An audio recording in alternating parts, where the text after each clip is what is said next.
तो हम पढ़ रहे थे सर्कुलर मोशन। आज का हमारा टॉपिक है एंगुलर एक्सेलरेशन। तो देखो, जब कोई पार्टिकल स्ट्रेट लाइन पर ट्रेवल करती है ना, तो उसके एक्सेलरेशन को बोला जाता है लीनियर एक्सेलरेशन। जब कोई पार्टिकल स्ट्रेट लाइन पर ट्रेवल करती है तो उसके एक्सेलरेशन को बोला जाता है लीनियर एक्सेलरेशन। और वही जब पार्टिकल सर्कुलर पाथ पर ट्रेवल करने लगती है ना, तो उसके एक्सेलरेशन को बोला जाता है एंगुलर एक्सेलरेशन। पहली बात। दूसरी बात, जब पार्टिकल स्ट्रेट लाइन पर ट्रेवल करती है तो तुम क्या करते हो, वेलोसिटी में टाइम से डिवाइड कर देते हो, तो तुमको एक्सेलरेशन मिल जाती थी। इसके पहले तुम नहीं पढ़ो कि यदि वेलोसिटी में टाइम से डिवाइड कर देंगे तो हमें एक्सेलरेशन मिल जाएगी। यहाँ पर वेलोसिटी क्या है, तो पूरा नाम इनका लीनियर वेलोसिटी है, टाइम तो टाइम है ही, और इस एक्सेलरेशन का नाम है लीनियर एक्सेलरेशन। कब? जब पार्टिकल स्ट्रेट लाइन पर ट्रेवल करती है। तो लीनियर एक्सेलरेशन बराबर क्या हो गई, लीनियर वेलोसिटी अपन में टाइम। उसी तरह से जब कोई पार्टिकल किसी सर्कुलर पाथ पर मूव करती है ना, तो इनके एक्सेलरेशन को बोला जाता है एंगुलर एक्सेलरेशन। जैसे यहाँ पर लीनियर वेलोसिटी में टाइम से डिवाइड कर देंगे तो हमको लीनियर एक्सेलरेशन मिल गया। उसी तरह से यहाँ पर यदि एंगुलर वेलोसिटी में टाइम से डिवाइड कर देंगे तो हमको एंगुलर एक्सेलरेशन मिल जाती है। क्या मिल जाती है? तो एंगुलर एक्सेलरेशन मिल जाती है, एंगुलर एक्सेलरेशन। तो जैसे लीनियर वेलोसिटी में टाइम से डिवाइड कर दिए तो हमको लीनियर एक्सेलरेशन मिल गई। उसी तरह से यदि हम एंगुलर वेलोसिटी में टाइम से डिवाइड कर देते हैं तो हमको एंगुलर एक्सेलरेशन मिल जाती है। इतनी बात क्लियर हो गई। तो एंगुलर वेलोसिटी का डिफिनेशन क्या हुआ? The rate of change of angular angular acceleration ना, मैंने गलती से एंगुलर वेलोसिटी बोल दिया। तो देखो, एंगुलर एक्सेलरेशन का डिफिनेशन क्या हुआ? The rate of change of angular velocity with respect to time is called angular acceleration. इसका डिफिनेशन तुम क्या पढ़ोगे? The rate of change of linear velocity with respect to time is called linear acceleration, जिसको कि तुम acceleration बोलते आए हो, और इसको भी तुम वेलोसिटी बोलते आए हो, जबकि इसका पूरा नाम लीनियर वेलोसिटी है, इसका पूरा नाम लीनियर एक्सेलरेशन है, जब पार्टिकल स्ट्रेट लाइन पर ट्रेवल करती है। तो उसी तरह से इनका डिफिनेशन क्या हो गया? The rate of change of angular velocity with respect to time is called angular acceleration. तो इनका पहले डिफिनेशन लिख लो। The rate of change of angular velocity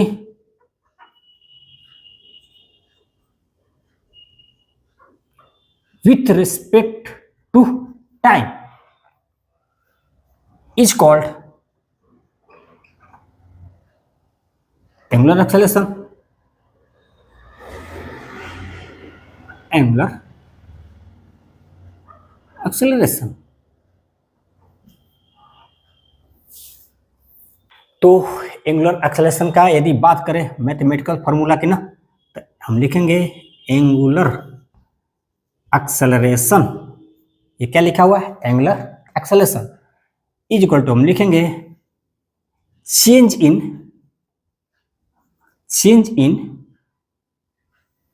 angular velocity. मैं थोड़ा सिंबल फॉर्म में लिख दिया हूं तो समझ लीजिएगा। Change in angular velocity upon में टाइम इंटरवल, ये तुम्हारा फॉर्मूला हो गया है किसका? एंगुलर एक्सेलरेशन का। और यदि इसको मैं सिंबल के फॉर्म में लिखूं ना, तो एंगुलर एक्सेलरेशन को आप अल्फा से डिनोट करते हैं। जैसे एंगुलर वेलोसिटी को हम ओमेगा से डिनोट करते हैं ना, उसी तरह से एंगुलर एक्सेलरेशन को अल्फा से डिनोट किया जाता है। तो अल्फा बराबर हम लिखेंगे, क्या लिखा हुआ ऊपर में? चेंज इन वेलोसिटी को हम डिनोट करते हैं, चेंज इन एंगुलर वेलोसिटी है ना, तो चेंज इन एंगुलर वेलोसिटी को हम डिनोट करते हैं ओमेगा से। तो चेंज इन एंगुलर वेलोसिटी को हम डिनोट करते हैं डेल्टा ओमेगा से। उसी तरह से टाइम को हम डिनोट करते हैं टी से, तो टाइम इंटरवल को हम डिनोट करेंगे डेल्टा टी से। तो इस यहाँ पर क्या लिखेंगे?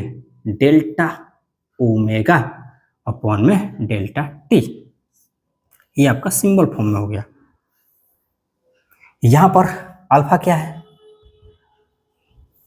यहाँ पर अल्फा क्या है? एंगुलर एक्सेलरेशन है, एंगुलर एक्सेलरेशन। और डेल्टा के ओमेगा क्या है? तो change in angular velocity, change in angular velocity. अच्छा, और ये डेल्टा टी क्या है बताइए, बोलो। तो टाइम इंटरवल है, टाइम इंटरवल। तो इतना आप नोट करें, फिर आगे पढ़ेंगे हम। तो चलिए कुछ और बातें जान लेते हैं अबाउट एंगुलर एक्सेलरेशन। तो इसमें सबसे फर्स्ट बात ये जानेंगे कि the SI unit of angular acceleration. तो आपको बताना पड़ेगा इस बार एंगुलर एक्सेलरेशन का एसआई यूनिट क्या होता है, क्योंकि मैंने मेथड तो बता दिया है। तो एक बार आप स्वयं से निकाल लीजिए कि एसआई यूनिट का, इसका एंगुलर एक्सेलरेशन का एसआई यूनिट क्या होता है। मैं तो निकाल ही रहा हूं। यहाँ पर हमने क्या पढ़ा था, angular acceleration alpha is equal to delta omega upon में डेल्टा टी, जिसको हम ये भी लिख सकते हैं ओमेगा अपॉन में टी। हमने पढ़ा ना अभी। यहाँ पर ओमेगा क्या है, तो एंगुलर वेलोसिटी है, और एंगुलर वेलोसिटी का आपने यूनिट पढ़ा है, पिछले लेक्चर में पढ़ा था। तो अब चाहो तो मैं इसको थोड़ा और ब्रेक कर देता हूँ, याद है तो ठीक है वहां से लिख लेना, नहीं तो और ब्रेक कर देता हूँ। तो एंगुलर वेलोसिटी बराबर होता है एंगुलर डिस्प्लेसमेंट थीटा अपॉन में टाइम टी, और एक टी तो पहले से है यहाँ पर, तो टी इंटू टी बराबर क्या हो गया, टी स्क्वायर। यहाँ पर क्या कर देंगे, तो टी स्क्वायर। अब इसका एंड लिखते हैं, अब तो फर्दर ब्रेक होगा नहीं। थीटा क्या है, तो एंगुलर डिस्प्लेसमेंट है। थीटा क्या है, एंगुलर डिस्प्लेसमेंट। और एंगुलर डिस्प्लेसमेंट का एसआई यूनिट क्या होता है, तो यस रेडियन अपॉन में टी क्या है, टाइम है, और टाइम का एसआई यूनिट क्या होता है, सेकेंड ना। वेरी गुड, टाइम का एसआई यूनिट होता है सेकेंड, क्योंकि यहाँ पर टी स्क्वायर है इसलिए यहाँ भी सेकेंड के स्क्वायर कर देंगे। तो आपको मिल गई एंगुलर एक्सेलरेशन का एसआई यूनिट, रेडियन पर सेकेंड स्क्वायर, रेडियन पर सेकेंड स्क्वायर। यदि आप इसको ऐसे भी लिख सकते हो, रेडियन पर सेकेंड स्क्वायर, ऐसे भी लिख सकते हो, या फिर इनको थोड़ा सा एडवांस तरीके में बात करूं तो ऐसे भी लिख सकते हो, रेडियन सेकेंड माइनस वन। इसको क्या बोलते हैं, रेडियन सेकेंड माइनस वन। तो इनमें से आपको, आपके मन को जो भा रहा है ना, वही आप अपना लीजिएगा, तीनों का मतलब एक ही है। तो इसका एसआई यूनिट क्या हुआ एंगुलर एक्सेलरेशन का, तो रेडियन पर सेकेंड स्क्वायर। तो the SI unit of angular acceleration is radian पर सेकेंड स्क्वायर। नेक्स्ट, तो यदि बात करें एंगुलर एक्सेलरेशन की, तो एंगुलर एक्सेलरेशन एक ऐसा फिजिकल क्वांटिटी है जिनके पास मैग्नीट्यूड और डायरेक्शन दोनों होती है। और आप जानते हो कि जिस भी फिजिकल क्वांटिटी के पास मैग्नीट्यूड और डायरेक्शन दोनों होती है वो एक वेक्टर क्वांटिटी कहलाता है। क्योंकि यहाँ पर एंगुलर एक्सेलरेशन के पास भी मैग्नीट्यूड और डायरेक्शन दोनों होती है, इसलिए एंगुलर एक्सेलरेशन एक वेक्टर क्वांटिटी होता है। तो एंगुलर एक्सेलरेशन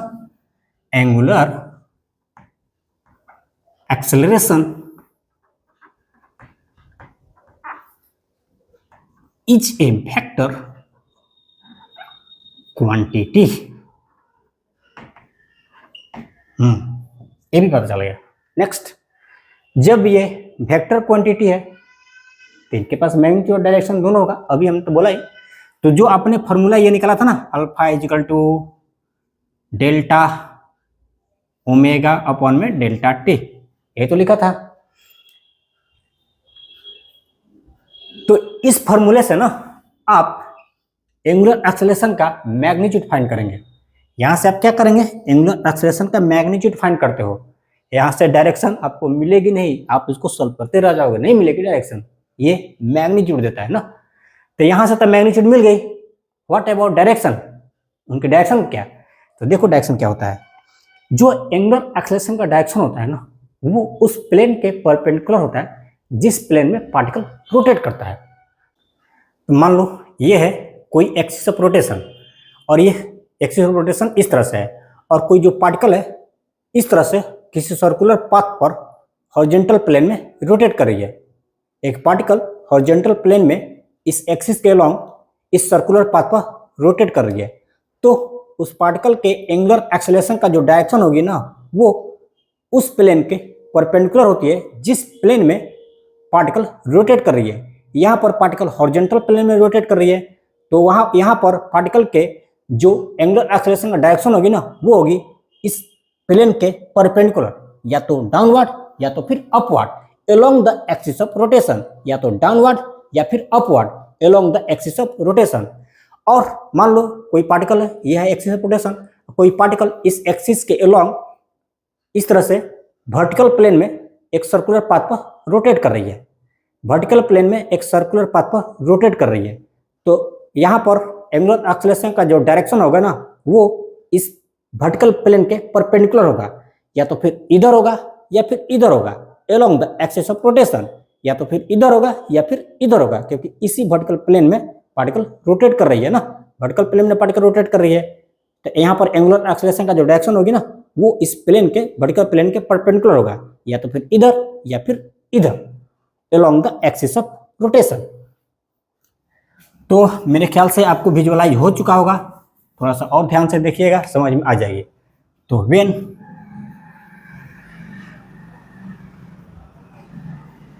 पार्टिकल, नहीं यहां पर लिखेंगे the direction of angular acceleration, the direction of angular acceleration is perpendicular to the plane, perpendicular to the plane along the axis of rotation, perpendicular to the plane in which particle rotates, plane of rotation लिख दे रहा हूं, plane of rotation, plane of rotation along the axis of rotation, axis of rotation, AOR, axis of rotation। और next बात है, देखो जब particle, इतना तो पता हो गया है कि पार्टिकल के एंगुलर एक्सेलरेशन का डायरेक्शन क्या होता है, प्लेन के परपेंडिकुलर होता है along the axis of rotation. तो जब पार्टिकल क्लॉकवाइज डायरेक्शन में रोटेट करती है ना तो उनके एंगुलर एक्सेलरेशन का जो डायरेक्शन होती है वो या तो डाउनवर्ड होती है या फिर इनवर्ड होती है, perpendicular to the plane along the axis of rotation, ये तो रहेगा ही। तो when particle rotates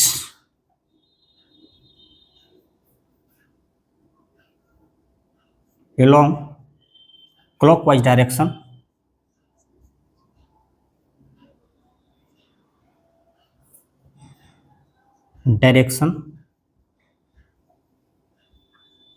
then the direction of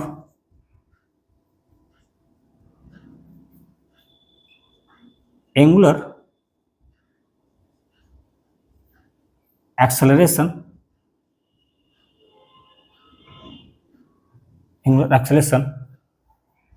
is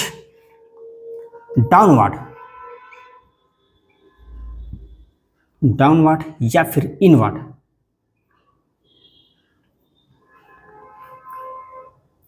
और वो भी रहेगा परपेंडिकुलर टू द प्लेन, ये भी लिख दे रहा हूं, perpendicular to the plane, perpendicular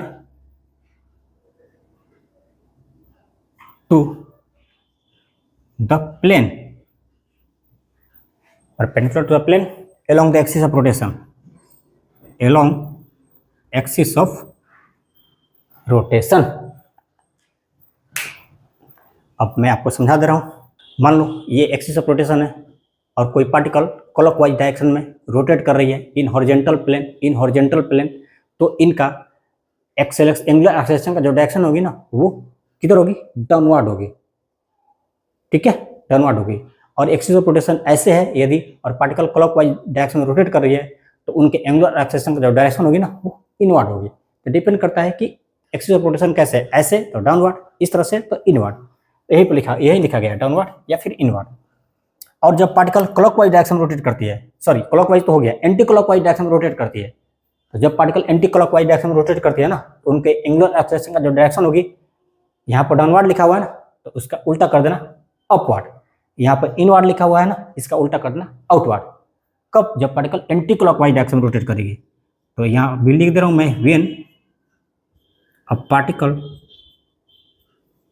rotates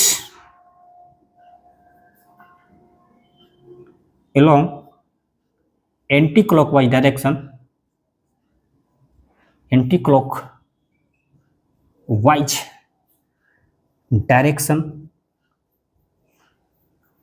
then the direction of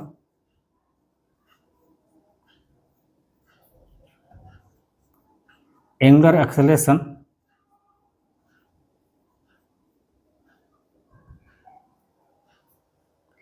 is, ये डाउनवर्ड है ना, तो इसका उल्टा आउटवर्ड, अपवर्ड, अपवर्ड, ये इनवर्ड है ना, तो इसका उल्टा आउटवर्ड। और बाकी तो रहेगी ही ना ये वाला line, perpendicular to the plane along the axis of rotation, ये भूलना मत, परपेंडिकुलर